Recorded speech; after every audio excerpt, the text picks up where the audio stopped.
À Koubé, une mission humanitaire française renforce les capacités en optique à l'hôpital de zone de Koubé. Le maire par intérim, Koum Kouko, accompagné du deuxième adjoint au maire, Dr Ibrahim Balogun, a reçu une délégation humanitaire internationale de l'ONG Voix la Vie, réaffirmant ainsi l'accompagnement de la municipalité à cette initiative en faveur de la santé visuelle des populations. La délégation composée de deux humanitaires français, M. Nicolas Vasse et Mme Chloé Valadou, désignés par le groupe CRIS, grands acteurs français en optique, en partenariat avec l'ONG Voix la Vie. Leur mission menée du 8 au 12 juin 2026 à l'hôpital de zone de Koubé a consisté à former deux agents de santé dans le domaine de l'optique. L'objectif principal de cette formation est de renforcer les compétences des bénéficiaires dans la prise des mesures nécessaires à la fabrication des lunettes correctrices afin d'améliorer l'accès des populations de Koubé et des localités environnantes aux soins visuels de qualité. Selon les responsables de la mission, cette coopération humanitaire est une action de routine qui se poursuit depuis environ 6 ans grâce à la facilitation du docteur Valentin Kouchadé, pneumologue, qui a contribué à des débuts à l'établissement de ce partenariat entre les différentes structures impliquées. Au-delà de la formation des agents de santé, la mission intègre également des campagnes de dépistage de troubles de réfraction chez les enfants dans les établissements scolaires.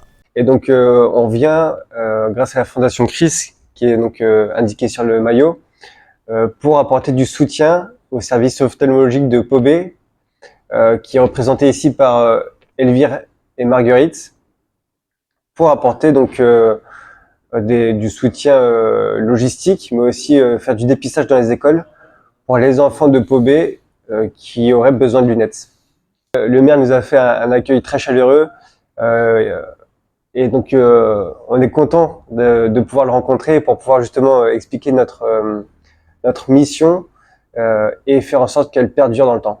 Alors on va les mettre en pratique juste après grâce à son soutien pour aller à l'antenne, expliquer à la radio et en français et dans la langue locale, justement pour pousser les habitants à venir se dépister au centre ophtalmologique. La formation qu'ils viennent nous apporter, c'est pour qu'on puisse aider la population de Koubé et ses environs. Donc, sortez massivement, venez, testez votre vision dès maintenant pour que ça ne soit pas trop tard. Je tiens d'abord à remercier l'ONG OCRIS ou le groupe OCRIS, CRISP, qui fait beaucoup pour l'hôpital de zone de Koubé en termes d'appui. Appui en formation, appui en équipement. C'est pour nous vraiment une opportunité pour tout ce qu'ils font. Et nous les rassurons de pouvoir faire de notre mieux pour pouvoir pérenniser ce partenariat qui est très bénéfique pour les communautés de Koubé et ses environs.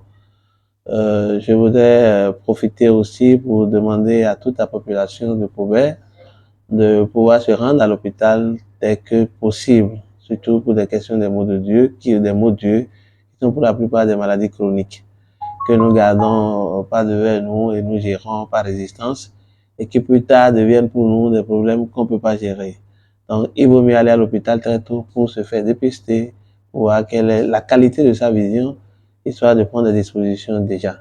Nous avons là actuellement des gens ou des amis qui ont été bien formés, qui ont été bien assistés par notre groupe CRIS et qui ont des compétences en la matière. Il vaut mieux se rendre, il vaut mieux que la population se rende vers eux pour pouvoir se faire dépister tôt. À chaque passage de la délégation, plusieurs équipements spécialisés sont mis à la disposition de l'hôpital de zone de Koubé afin de renforcer son plateau technique et d'améliorer la qualité des prestations offertes aux patients. Les responsables de la mission invitent les populations de Koubé et des communes voisines à se rendre à l'hôpital de zone de Koubé durant les jours ouvrables pour bénéficier des consultations et dépistages. Les mesures recueillies sont ensuite transmises en France pour la fabrication des verres correcteurs qui sont par la suite acheminés et distribués aux bénéficiaires à un coût accessible.